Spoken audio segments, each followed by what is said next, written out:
people, and welcome back to the DFL. We are here for what I think, if my memory serves me correct, is round number 4 of season 5. I hope you're all having a brilliant day and doing well. We are finally back with Ritvic. Welcome back. Thank you very much, Dan. Yeah, it's good to be back. Been a busy few weeks, but I'm glad I made it back in time for Silverstone, my favourite track on the calendar. What he really means is he couldn't be bothered to turn up for the past 2 weeks, so he just said, nah, bugger this.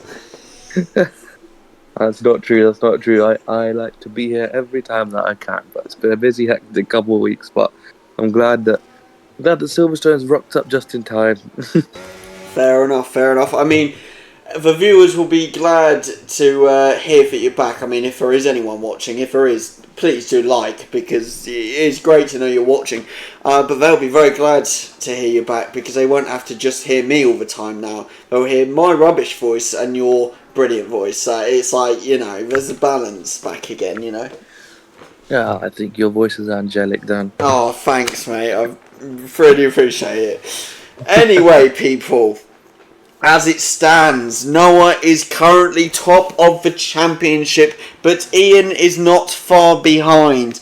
And neither is Jamie, to be fair, but I did not expect Ian to be second in the championship, 4th race into the season. I mean, it's just showing how eventful this season truly can be.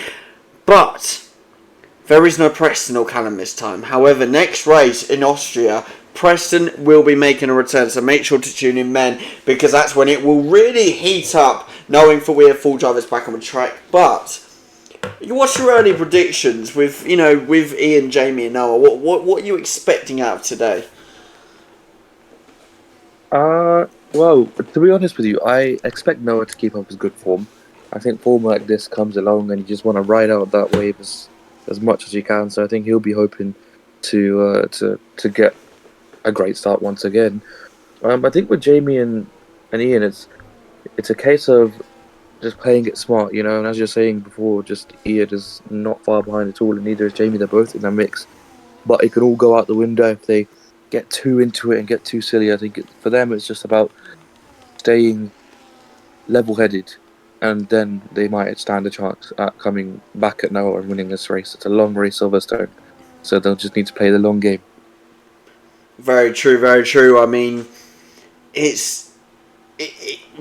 is about this track is it can be rewarding if you make a brilliant drive on it, but if you make that mistake, it can ultimately be devastating as well. Like, this track, it has its challenges, it has its corners that test you. Jamie going off for a little bit, but the fastest laps are getting set now. We're going to jump up to Noah, because I think Noah's going to be the first one to cross the line, if I am correct in saying that. No, I think it's actually going to be possibly Ian, actually. Is it going to be Ian? 128, I clutched up.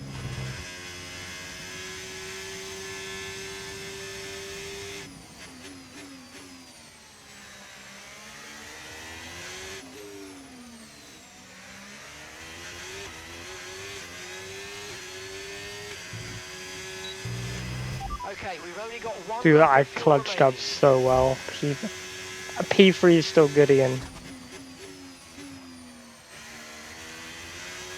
Amongst each other, there's a fair ways gap between Noah and Jamie right now. He's a whole second ahead of him, but I'm sure that's just a small fraction of what Jamie's car and he can do. So we'll see what time the other two can come back with. But for now, Noah is sitting with a cushion lead for a whole second. That is just utter madness. I mean, he was telling me how he's been practicing the track, and he's been getting rain on it, and rain ultimately just destroys you on this track. Like, it's unforgiving. I think that's an hour behind me. It may or may not be a Noah.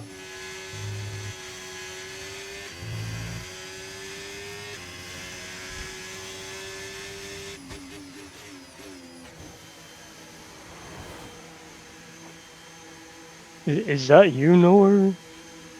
Who's that Russell? Because you were gaining on me pretty quick there, boy.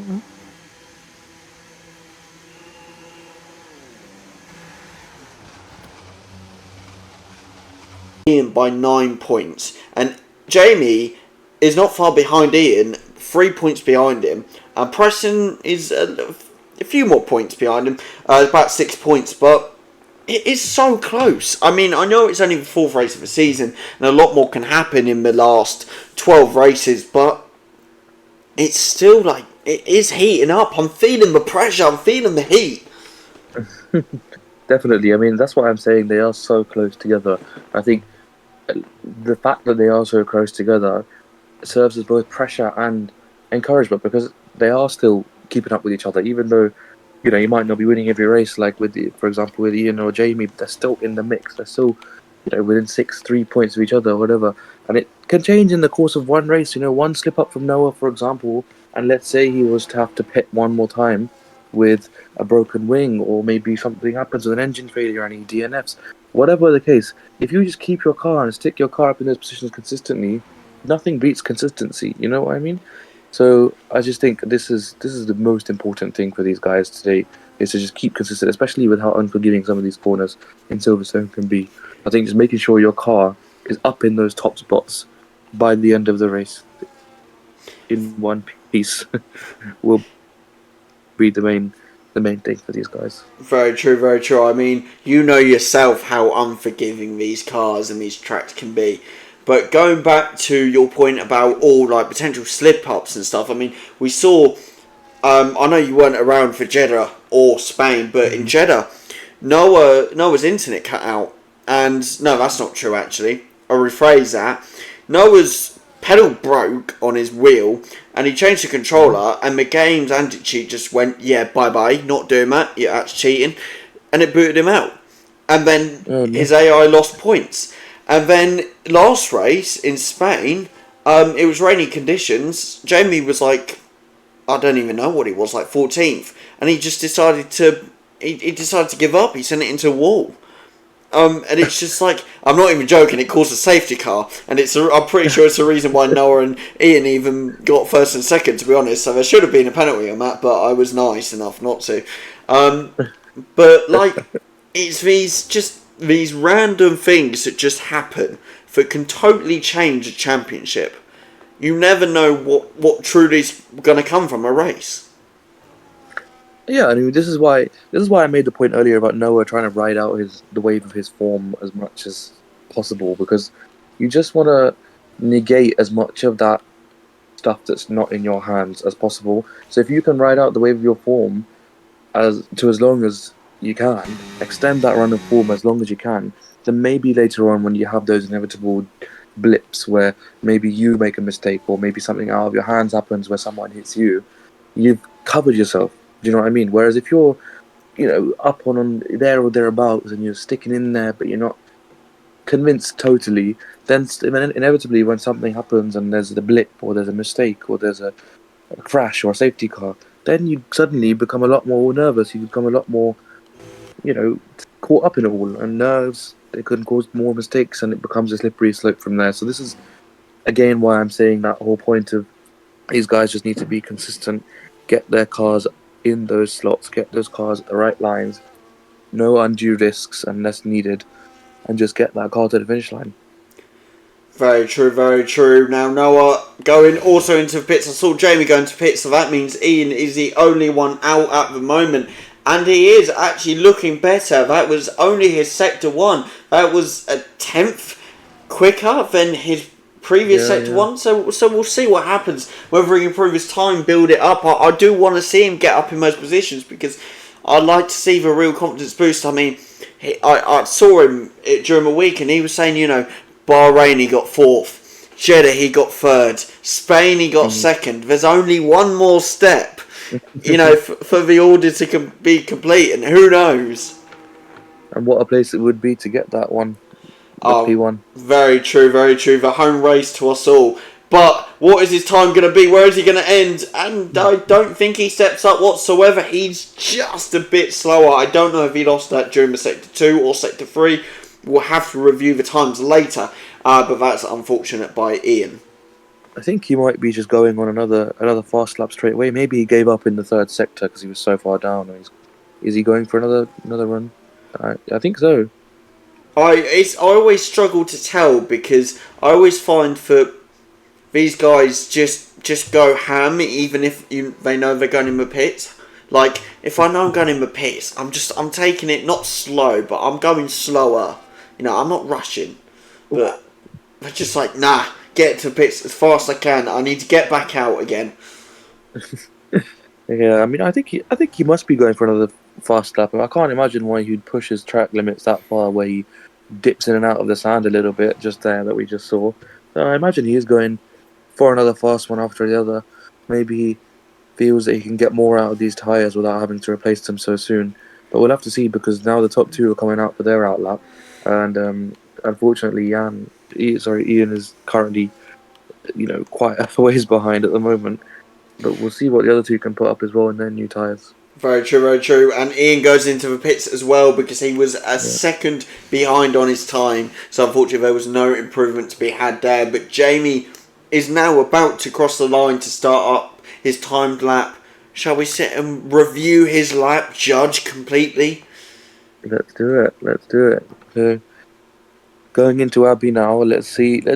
For me, Dan, there's two really important sections to this track. There's obviously the Maggots and Beckett's section, which everybody sort of struggles for brake timings for, but the section that Jamie is at now, going into Village and then over the Wellington Straight, and then the main pit going into Brooklands and Luffield, and then the exit on Woodcut, that section of track, it can be really tricky to get your braking points right, and that I think is going to define the difference between these drivers and the times they put up, and I think it would contribute a lot to getting a much better time. If you get an exit, see, he didn't really hit the apex very much in the previous corner.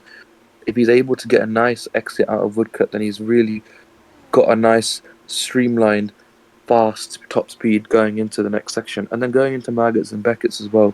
He's about to go through now. Let's see how he takes it. Hits it a little bit nice. He could have gone a little bit sharper, but it might do him some nice.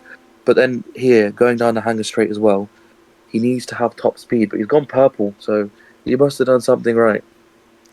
Possibly, but again, it's just, I look at that ERS and I'm thinking, you are deploying it all, just harvest some, because the final bit, you are going to want it, you're going to want to hit it, but he's going around the final corner here, what is he going to get? Is he going to beat Noah out? What's it going to be? A 127.487, 2/10 off of Noah. What a improvement. Yeah, it's a huge improvement. He's only 2/10 off now. It is his first and last sector that are letting him down. He just went purple sector 2, so the two, the second of the two areas of the track that I was talking about earlier, he managed to navigate really well. But I mean, let's just see what Noah can do now. He's now on his fast lap. He's in the pits. Yeah, he's in the pits. But nevertheless, Jamie, potentially on another fast lap. Is he going for it again? Who knows? I see Ian now also out on the outlap. So as soon as he crosses the line, I reckon we jump over to analysing his lap as well. Because we got we're fair here at the commentary table with DFL. We don't judge one person, we judge all people. We're not nice, we like to critique and judge, don't we? We do very much so. So why don't you take us through his lap? Let's see how Ian does. Well, I'll let you do the honours because you do it so perfectly. All right, let's see what Ian can put up here. So let's see it'll be interesting to see what line he takes through those two sections that I mentioned earlier. But I think a really strong sector 1 would really put him much. I mean, even if it's not a P1 necessarily, even if it's not provisional pole, just to get him into a P3 there or thereabouts for their race. But let's see if he attacks these apexes. And he does. It's a nice exit out of that corner. It's a nice exit. Full beans up the Wellington Straight into Brooklands. Let's see if he can get that car stopped. It is very nice there. Very nice turning into it. And it's just a really tricky braking area here. And he's harvesting. As you were mentioning with Jamie earlier, he wasn't doing so much of that. But Ian definitely is. To get that ERS, which he would probably, I would assume he would deploy now. Oh no, he's still harvesting. Going into the next section, into now Maggots and Beckett's. Let's see how key fares in this section, as there's a yellow sector 3 for whatever reason. Hopefully that clears up. Seems to be doing well, but he's not quite gone purple. He is up on his original time, but I just don't think it'll be enough to get him into the top 3. But let's see how his final sector is as he approaches Vale and Club Corner. Let's see. And now a nice steady finish. Oh, just a little bit of snapping at the end there. He's dust his rear. Let's see what time he gets. Oh, yeah, see, that snap contributed at the end. I lost him at least 2 tenths, I'd say. That's just so costly because he could have gone up to at least 5th, I'd say there. If he just managed to improve that time, if he didn't manage to slip out. But again, that's just where these tracks catch you out. They drop you the worst kind of thing you could ever have at those last seconds. And it seems like now Ian, going again for one last fast lap, I believe anyway, is going to have a bunch of AIs in his way very soon. So whether he decides, I'm just going to go in the pits and what will be, or whether he, tries again, sees what happens, because he does have enough time to get out again, but problem is, if he pits now, then that is it. His time is over. However, though, Jamie does follow suit, and so does Noah. However, Jamie's time is invalidated. Ooh, I wonder what happened there. Maybe he just went fully off track limits. I mean, I know that last race he got a penalty for corner cutting, and then he got a penalty for multiple warnings.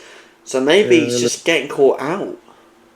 Maybe it's pressure, isn't it? Now, I mean, I think he should just about have enough time to get over the finish line to start another flying lap. I mean, I think that's what he's probably trying to do here. Maybe that's why he's cutting all those corners. Or maybe he was just trying to get past the AIs. But I think he should just about be able to make it for one more flying lap. So that will be interesting what he does. And it'll be interesting to see what Noah does. I wonder if he's literally right behind Jamie. Oh, so this will be interesting. Oh no, Jamie's in the pits, is it? He is. He's given up. So which means Noah will have the final lap here. Now, going to cross the line. Would you like to take us through Noah's lap? Let's do it. He has nothing really to. I think he's improved on his time. 127.084. What is this guy doing? Yeah, I mean he's just extending the gap. It's all he can do and all he needs to do. To be honest, I wouldn't even think he needs to take it hard on this lap. To be honest with you, I mean, unless Ian pulls out another ripper of a lap, but he's in the pits now, so that will be that. He has taken pole position for this race. But yeah, I mean, you know what? Even outside of the analysis of this lap, he's just done so well in this qualifying. He's a head above the rest, so much better than the others. He put on pressure from the start, and then he himself was the only one able to improve on his previous time right at the end. What a performance this has been. Very true, and that pole position point will be crucial to extend his lead in the championship. Whether he can take that into race and gets another 26 points on top, who knows? But at the end of the day, he has, as you said, done an amazing drive here. And we will be checking to see if he has got the fastest quali time in Silverstone DFL history. But that's going to be a close one. It's not like Spain, where the last time we did it, the track layout was different. So we'll have to see what happens. But again, once again, a brilliant drive by Noah today. And he goes in for pits. This is what annoys me, right? Like, they could just cross the line and the session would be done. But no. They decided to go into the pits on the final lap and take about 10 plus years until the session finishes. So we may as well sign off now, not to waste your time. Thank you guys for watching, and we will see you in a minute at the leaderboard.